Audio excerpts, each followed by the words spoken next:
Introduction of differential equation. आज का topic है डिफरेंशियल इक्वेशन होती क्या है, उसका इंट्रोडक्शन करना में।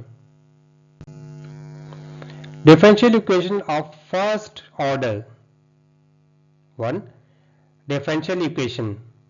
A differential equation is an equation that contain an independent variable. हाँ, डिपेंडेंट वेरिएबल यानी इंडिपेंडेंट वेरिएबल्स और डिपेंडेंट वेरिएबल्स होते हैं, जैसे लिखते हैं ना y equal to F of X है या y equal to x square. तो आपको पता है ना डिपेंडेंट किस पे होता है, वो इंडिपेंडेंट किस पे होता है। ये टॉपिक आप पहले भी कर चुके हो। वन और मोर डेरिवेटिव्स, आपका एक डेरिवेटिव भी हो सकता है और मोर डेरिवेटिव, एक से ज्यादा डेरिवेटिव्स हो सकते हैं of the dependent variables. Dependent variables में डिपेंड करेगा with respect to the independent variables. आपको होता है ना y equal to x square, यानी derivative with respect to x हो जाएगा, या derivative with respect to y हो जाएगा, derivative with respect to z हो जाएगा। For example dy upon dx equal to x square plus का 3, यानी एग्जांपल बताई गई कि डिफरेंशियल इक्वेशन का किस तरह से डेरिवेटिव फॉर्म के अंदर इक्वेशन बन सकती है। इसी तरह से आप यहां देख सकते हो D square Y upon D X square plus का 4y इक्वल टू 0, यानी इस किस्म की जो इक्वेशन होती है उस इक्वेशन को हम कहते हैं डिफरेंशियल इक्वेशन। जब सवाल आपके पास सामने आएगा वैसे आपको मालूम हो जाएगा यह कौन सी इक्वेशन है आपके पास। सेकंड में आपको बताया ऑर्डर और डिग्री। अब आपको सबसे पहले ये चेक करना है इसकी ऑर्डर कैसे पता चलेगा और डिग्री कैसे पता चलेगा। ऑर्डर के बारे में कहता है the order of a differential equation is the highest order derivative present, यानी जो ऑर्डर होगा वो हाईएस्ट डेरिवेटिव का होगा। dy अपॉन डी एक्स है ना, तो इसका ऑर्डर कितना कहलाएगा, 1 है। D square Y upon D X square, तो इसका ऑर्डर क्या कहलाएगा, 2, यानी ये 2 टाइम्स है, तो ऑर्डर इसका 2 कहलाएगा। First order differential equation involve only the first derivative, तो फर्स्ट ऑर्डर होगा तो फर्स्ट डेरिवेटिव कहलाएगा। ये तो बिल्कुल सिंपल है आपके पास, ठीक है ना। अगर यहाँ पर डी पावर 3 आ जाता है तो थर्ड ऑर्डर कहलाएगा। ये आपके पास ऑर्डर की पहचान है। Degree, the degree is the power of the highest order derivative after removing radicals and fraction. अगर कोई ऐसा सवाल आपके पास रेडिकल में दिया हुआ होता है या फ्रैक्शन में दिया हुआ है तो हम पहले शुरू में थोड़ा सा सिंप्लीफाई करके देखेंगे। अगर वो सिंप्लीफिकेशन इजीली हो जाती है तो इसके बाद हमें इसको चेक करना है कि इसका डिग्री कौन सी है। अब आप देखो यहाँ पे D Y upon D X, यहाँ पे पावर इक्वल टू एक्स, इसकी डिग्री क्या है, 2 आपके पास गिवन है। D Y upon D X, इसकी डिग्री क्या है, इसकी 1 डिग्री आपके पास है। तो जो भी आपके पास फंक्शन होगा उसकी फंक्शन पे जो डिग्री कहलाएगी वो आपके पास कहलाएगी ये इसका डिग्री कौन सी है। इसकी बेताशा एग्जाम्पल, उसकी एग्जाम्पल को भी आप चेक करना, ठीक। Classification of first order differential equation, यानी अब आपको यह बताया गया है कि फर्स्ट ऑर्डर डिफरेंशियल इक्वेशन किस किस किस्म की होती है, ठीक है। Differential equation of the first degree, a first order differential equations where the first derivative appears to the first power, general form dy upon dx equal to F of X Y, तो कोई भी आपके पास function हो सकता है। ये तो अभी आपको मैंने पहले बताया जो डिफरेंशियल इक्वेशन की कैसी पहचान पता चलती है, यानी ये कौन सा है, differential equation of the first order, dy upon dx है तो फर्स्ट ऑर्डर है। बी पॉइंट में आपके पास दिया हुआ लीनियर डिफरेंशियल इक्वेशन, ये आपको इसकी पहचान पता होनी चाहिए कि लीनियर डिफरेंशियल इक्वेशन कौन सी होती है। A first order equation is linear if it can be written as dy upon dx plus pxy equal to qx।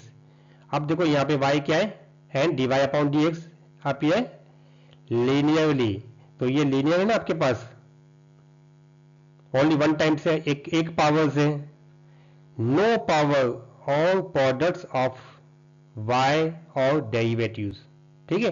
यानी कोई है ना स्क्वायर में नहीं दिया हुआ या क्यूब फॉर्म के अंदर नहीं दिया हुआ, ओनली वन फॉर्म में दिया हुआ, तो लीनियर इक्वेशन जैसे होते हैं, तो ये लीनियर डिफरेंशियल इक्वेशन है। अभी एग्जांपल बताई गई है dy upon dx plus 2y equal to x, यानी अगर कभी आपके पास ऐसी इक्वेशन मिलती है तो आपको ये फार्मूला अप्लाई करके इसको सिंप्लीफाई करेंगे कि आपको पता चलेगा ये लीनियर डिफरेंशियल इक्वेशन को हम सॉल्व कर गए। Non-linear differential equation, if the equation cannot be expressed in linear form। अब ये देखो उसका बिल्कुल चेंज है, वैसी की वैसी, वहां पे पावर्स 1 थी, यहाँ पे पावर पे स्क्वायर आ गया, तो ये क्या कहलाएगा? Nonlinear. dy upon dx plus Y square equal to x, यानी इसकी पावर 1 से ज्यादा हो गई तो नॉन लीनियर हो गया, अगर 1 थी तो लीनियर था। dy अपॉन dx, ये पावर दी गई आपके पास, देखो प्लस वाई इक्वल टू, तो इसने एग्जाम्पल बताई है अगर ये नॉन लीनियर डिफरेंशियल इक्वेशन तो वो इस टाइम्स की डिफरेंशियल इक्वेशंस कहलाएगी। Separable differential equation, if variables can be separated, dy upon dx equal to f of x g of y, इस तरह से भी ये कोई फंक्शंस आपके पास हो सकते हैं, या अगर मैंने इन दोनों फंक्शन में से एक फंक्शन में नीचे कर देता हूँ या उसके साथ मल्टीप्लाई करता हूँ, बात वही है। देखो यहाँ पे 1 upon dy equal to f of x dx, यानी मैं इस फॉर्म में लिख दूं या इस फॉर्म में लिख दूं तो ये कहलाएंगे separable differential equations. Example dy upon dx equal to x y, देखो x f of x g of y, इस किस्म के फंक्शन को हम क्या कहते हैं? Separable differential equation.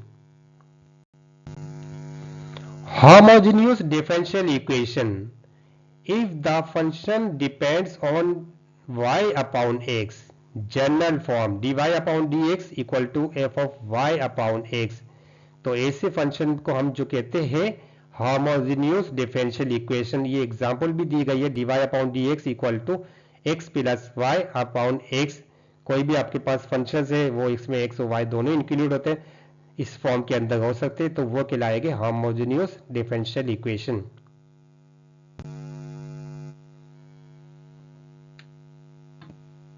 यहां देखिए होमोजेनियस डिफरेंशियल इक्वेशंस, अच्छा ये आपके पास है exact differential equation, an equation of the form mxy dx plus nx y dy equal to 0। It is exact if partial m upon partial y equal to partial n upon partial x।